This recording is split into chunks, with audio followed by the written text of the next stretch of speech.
आईपा channel का मैं धन्यवाद करता हूं जो आगे देखते हैं, बहुत अच्छी अच्छी आवाज़ उठाता है, सरकार तक मुद्दे पहुंचाता है और काफ़ी सारी जो परेशानियां हैं व्यापारियों की हो चाहे गरीब व्यक्तियों की हो, बहुत सारी परेशानी इन मंच के माध्यम से हल भी की गई हैं। बिल्कुल देखिए, बेरोजगारी तो बढ़ी है, आप देख सकते हैं, क्योंकि व्यापार खत्म हो गए व्यापारियों को ऊपर कुछ नहीं दिया गया।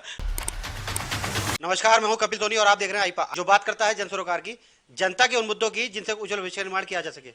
आईपा आपका मंच जो आपकी आवाज सरकार तक पहुंचाता है। आईपा आपका मंच जो वर्तमान स्थिति में बदलाव की बात करता है ताकि एक उन्नत और उज्जवल भविष्य निर्माण किया जा सके। क्या बदलाव बेहद जरूरी है भविष्य में, इन्हीं सब बातों को जानने के लिए आज हमारे साथ सुधांशु जी महाराज है। रतन रुद्राक्ष विशेषज्ञ है, सामाजिक है, व्यवहारिक है और सभी व्यापार संघ में मंत्री के पद पर तैनात है। पिछले काफी समय में, चाहे कोरोना काल कह लीजिए या लोगों की सहायता के केंद्र, सुधांशु जी महाराज अपने आप में बहुत बड़ा नाम है, जो अधिकतर लोगों की सहायता के लिए हमेशा तत्पर रहते हैं। आज इन्हीं से जानेंगे विकास और उन्नति के लिए क्या चीज है बेहद जरूरी। आईपा के लिए क्या कहना चाहेंगे आप?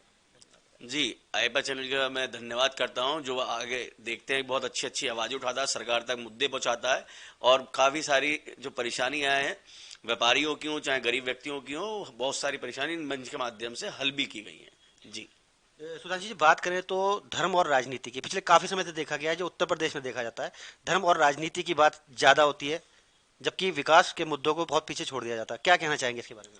जी बिल्कुल, ये तो देखने को बिल्कुल मिलेगा आपको, धर्म के ऊपर राजनीति करी चली जाती है, कहीं चाहे मंदिर को लेके चाहे मस्जिद को लेके। तो हमारा निवेदन है, जिस प्रकार हम धर्म की राजनीति को छोड़कर बेरोजगारी पे मुद्दों पर बात करें, गरीब लोगों के लिए बात करें, मिडिल क्लास लोग हैं उनके लिए बात करें कि हमने उनके लिए क्या करा, मिडिल क्लास लोगों के लिए क्या करा, क्या मिडिल क्लास लोग राशन की दुकान पर लाइन में लगे या नहीं लगे, इसकी जानकारी कौन लेगा।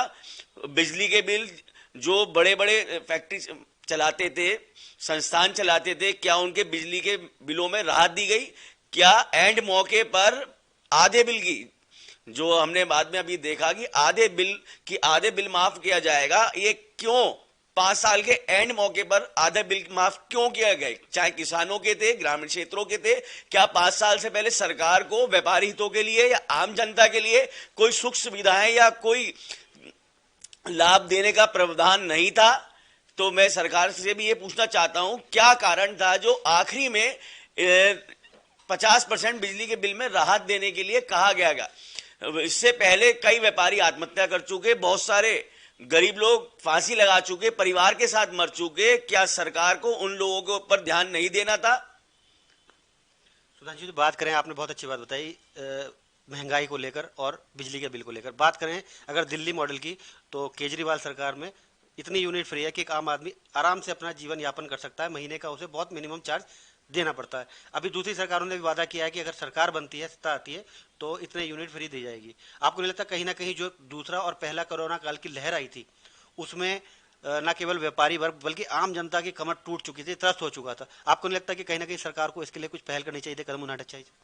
जी बिल्कुल, जिस प्रकार कोरोना में पहली लहर आई, पहली लहर के अंदर व्यापारी कम कमर टूटी थी, लेकिन दूसरी लहर के अंदर व्यापारी एक तरीके से रीढ़ की हड्डी टूट चुकी थी, चाहे व्यापार से टूटी, चाहे बिजली के बिल से टूटी, चाहे स्कूल की फीस से टूटी। बहुत सारे समीकरण ऐसे रहे, सरकार विफल रही उस कार्य प्रणाली को संभालने के।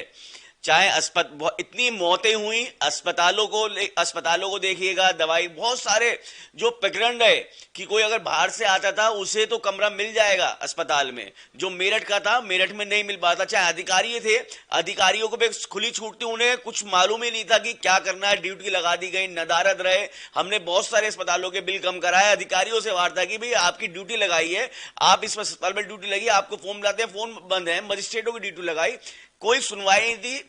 और रह गई बात, जो बड़े बड़े हमारे भाजपा पार्टी के पदाधिकारी थे, वो सब गायब थे कि मेरठ की जनता उन्हें देखना चाहती थी, लेकिन कोई भी मेरठ के अंदर दूसरी लहर के अंदर नहीं दिखाई दिया। इसी कारण जो बैकफुट, आज भाई सरकार तो भाजपा की आ रही है, लेकिन भाई बनिया वर्ग है, बहुत सारे वर्ग ऐसे हैं, जो व्यापारी वर्ग है, वो कहीं नहीं जाएगा, वो जाएगा तो बीजेपी पे जाएगा। लेकिन बीजेपी पार्टी के अंदर ही व्यापारियों का शोषण हुआ है। आप देखने वाली बात यह है कि दूसरी लहर के अंदर सरकार ने क्या क्या व्यापारियों के लिए कोई सुख सुविधाएं दी? मैं उन पार्टी के शीर्ष नेताओं से पूछना चाहूंगा, मिडिल क्लास व्यापारियों को और जनता को क्या सुख सुविधाएं दी गई। कहीं स्कूल की फीस माफ कराई, कहीं आपने स्कूल कॉलेज स्कूलों के अंदर या कहीं मेडिकल कॉलेज के अंदर आपने कोई राहत दी। सब मरने के लिए दूसरी लहर के अंदर पब्लिक को छोड़ दिया गया था और पार्टी के शीर्ष नेता जिस समय उन्हें सड़क पर होना चाहिए था, अस्पतालों में होना चाहिए था, पब्लिक के साथ होना चाहिए था, उस समय वो सब गायब हो गए। तो जो आज सब लोग आंकड़े लगा रहे हैं कि 4 सीट 5 सीट भाजपा को मिल रही है या 4 सीट 5 सीट साइकिल को मिल रही है, आज ये आंकड़े नहीं होते। आंकड़े बिल्कुल सॉलिड होते कि सातों के साथ कमल का फूल खिलेगा। आज पार्टी के पदाधिकारियों के बीच ही गहमा गहमी चल रही है कि भाजपा पार्टी को 3 सीट मिलेंगी 4 मिलेंगी, अभी सब कंफ्यूजन में चल रहा है।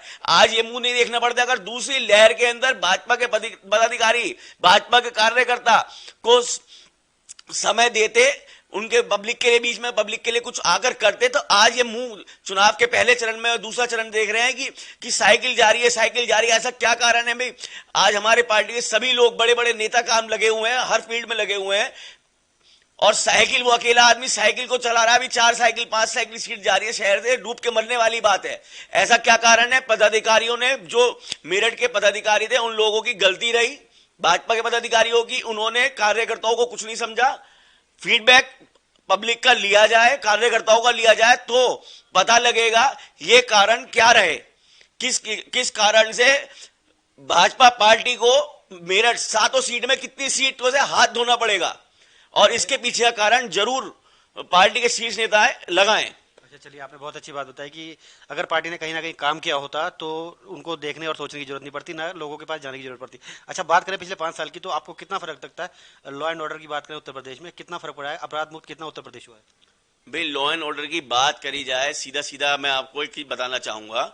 लॉ एंड ऑर्डर की बात करी जाए वो तो काफी सुधार हुआ है।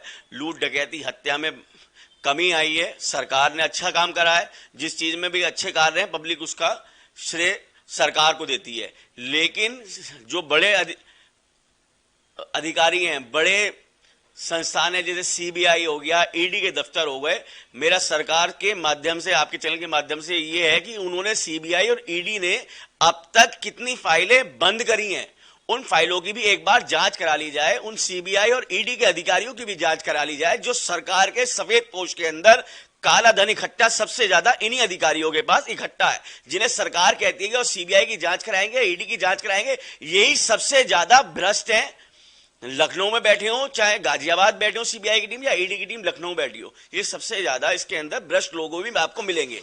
इन भ्रष्ट लोगों की भी एक फाइल बनाकर, जिस प्रकार सभी की फाइलें बनती हैं, तो सीबीआई और ईडी के कुछ ऐसे अधिकारियोों के नाम भी उजागर होंगे जो काली कमाई में लिप्त पाए गए थे। चलिए, आपका कहना है कि कहीं ना कहीं भ्रष्टाचार पे जो है सरकार नहीं लगा पाई। जी बिल्कुल। चलिए, बात कर लेते हैं युवाओं की। युवाओं को किसी भी राजनीतिक पार्टी से मतलब नहीं है, उन्हें रोजगार से मतलब है, उन्हें नौकरी से मतलब है। क्या आपको लगता है पिछले 5 साल में जो युवाओं को वादा किया था सरकार ने पूरा हो पाया? जी बिल्कुल। देखिए, बेरोजगारी तो बढ़ी है, आप देख सकते हैं, क्योंकि व्यापार खत्म हो गए व्यापारियों के ऊपर कुछ नहीं दिया गया।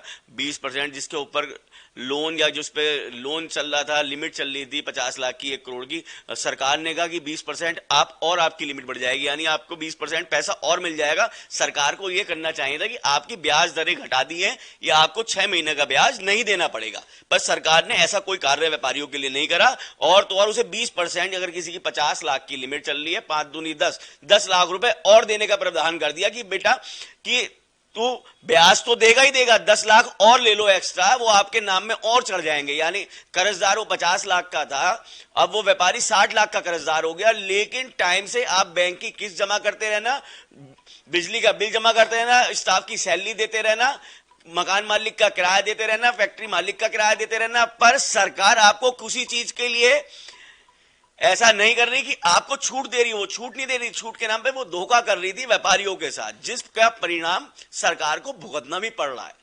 अच्छा, बात करें टैक्स की, तो जो कर है व्यापारी सबसे ज्यादा देता है, फिर व्यापारी फिर भी सरकार से नाराज क्यों रहता है? देखिए, सर का व्यापारी का हक बिल्कुल नाराज होने का, उसका बिल्कुल आपको दिखाई दे रहा है। आप व्यापारी वर्ग अभी सब चुप बैठे हुए हैं, जितना भी वोट हुआ साइलेंट वोट हुआ। भाजपा का भी समझे, हम भी भाजपा के आदमी है, लेकिन हमारा रोष ये है सरकार के साथ साथ, सरकार ने व्यापारी और मध्यम वर्गीय लोगों के लिए एक आने पाई की सुविधा नहीं दी गई, सिर्फ उन्हें मरने के लिए छोड़ दिया गया, जहर खाने के लिए छोड़ दिया गया। कार्यकर्ताओं का भी यही हाल हुआ। आज सरकार जो बैकफुट पर है वो इसी कारण पे है, वरना भाजपा सरकार चारों तरफ कमल का फूल खिलता, 7 सीट मेरठ में कमल के फूल की आती। ये सिर्फ भाजपा कार्यकर्ताओं को अंधे की करा बड़े नेताओं ने, शीर्ष नेताओं ने, और शीर्ष नेता ये समझ बैठे कि जो यहाँ के बड़े लीडर थे उन्होंने कह दिया 7 सीट आ रही है, वो बातों में कहते हैं जुमला, ये जुमले में रह गए। कार्यकर्ताओं को भूल गए, जनता को भूल गए, मध्यम वर्गीय लोगों को भूल गए, मिडिल क्लास लोगों को भूल गए, व्यापारियों को भूल गए। अगर ये व्यापारियों के हित के लिए कुछ भी काम करते, इन्होंने जितने भी फैसले लिए जल्दबाजी में लिए सरकार ने, ना व्यापारी के लिए, मैं पूछना चाहूंगा व्यापारियों के लिए क्या फैसला लिया गया, चाहे वो दूसरी लहर थी कोरोना की, चाहे तीसरी लहर थी, एक ऐसा काम नहीं करा गया जिसने पैसे दे दिए। चाहे स्कूल वालों ने, सभी लोग इकट्ठा होकर पहुंच जाते हैं कि ये आपको हम कोरोना फंड देना चाहते हैं 50 लाख का, उन्होंने बच्चों के लिए एक पैसे की फीस कम नहीं करी। इतने बड़े बड़े संस्थान, स्कूल, कॉलेज चल रहे थे, उन्होंने एक पैसे की छूट नहीं करी, ना सरकार ने छूट होने दी। क्यों नहीं होने दी, ये पूछना चाहती है जनता को। बताओ कि अगर मेरठ के अंदर 500 स्कूल है लेकिन 5 लाख अभिभावक भी थे, उन्होंने 5 लाख अभिभावक की कोई परवाह ना करते हुए सिर्फ 500 स्कूल संस्थानों के मालिकों की परवाह की। उसका खमियाजा आज सरकार को भुगतना पड़ रहा है। अगर ये स्कूल वाले जो उस समय कॉलेज वाले से कहते हैं कि आप अपने संस्थान से 30% बच्चों की फीस, 40% सभी स्कूल, प्राइवेट स्कूल कम करेंगे, तो अभिभावक सल्यूट करते हैं कि हाँ कि सरकार ने हमारे लिए कुछ करा है, हम भी सरकार के लिए कुछ करेंगे। लेकिन ऐसा देखने को कुछ नहीं मिला। कोई कटौती, बिजली का बिल, पानी का, सब महंगाई, सब्जी, दाल, आटा, चावल सब बढ़ गया। सिर्फ लाभ और लाभ हुआ है, जो गरीब व्यक्ति था वो और गरीब, उसे लाभ मिला, या जो सबसे ज्यादा टॉप क्लास लेवल था उसे लाभ मिला। जो मिडिल क्लास था वो धीरे से सब खत्म हो गया। अच्छा, इस समय चुनाव का जो चरण दौर है, आखिरी सवाल आपसे ये जानना चाहेंगे कि अब जो भी भविष्य में सरकार बनती है उसके लिए क्या मैसेज देना चाहेंगे और क्या बदलाव होना चाहिए वर्तमान स्थिति में, ये बताइए। देखिए, सरकार तो हमारी भाजपा की बनेगी, माननीय योगी जी आएंगे, लेकिन योगी जी को अपने नेता जो उप मुख्यमंत्री हुए, जितने भी लोग थे उनके साथ जुड़े हुए, उन्हें सबको एक टीम बनानी पड़ेगी जो जनता की आवाज वहां तक पहुंच सके। जो पिछले 5 साल व्यापारियों ने निकाले हैं वो रो पीट के निकाले हैं। अगर आगे ही ये हाल रहा तो सरकार तो बनने जा रही है योगी जी की, लेकिन व्यापारी इस चीज का विरोध करेगा, चाहे सरकार कोई भी हो, क्योंकि सरकार जो चलती है व्यापारियों से चलती है, मध्यम वर्गीय लोगों से चलती है, ना कि सेठ, धन्ना सेठ, ना कोई बड़े पदाधिकारियों चली जाती है। जो सरकार चलाएगा वो व्यापारी चलाता है, मध्यम वर्गीय लोग चलाते हैं। चलिए, तो ये थे हमारे साथ सुधांशु जी महाराज, जिनका कहना है कि सरकार ने बहुत से वादे किए थे अपने कार्यकाल में आने से पहले, लेकिन बहुत से वादे जो है वो भूल गई। चाहे वो कोरोना टाइम का पीरियड ले लीजिए, महंगाई को ले लीजिए, या रोजगार को ले लीजिए। कुल मिलाकर सरकार जो है 50-50 में रह गई। अगर सरकार ने अच्छे काम किए होते तो इस विधानसभा चुनाव में सरकार को 50 और 40 या 60 का आंकड़ा इधर उधर नहीं करना पड़ता। हम यही कहेंगे आपसे, सरकार कोई भी बने लेकिन परिवर्तन आए, बदलाव आए, ताकि जनता के भविष्य को सुरक्षित रखा जा सके। हमारे चैनल को सब्सक्राइब कीजिए, लाइक कीजिए और शेयर करते रहिए। आईपा से मेरठ के लिए कपिल सोनी की रिपोर्ट।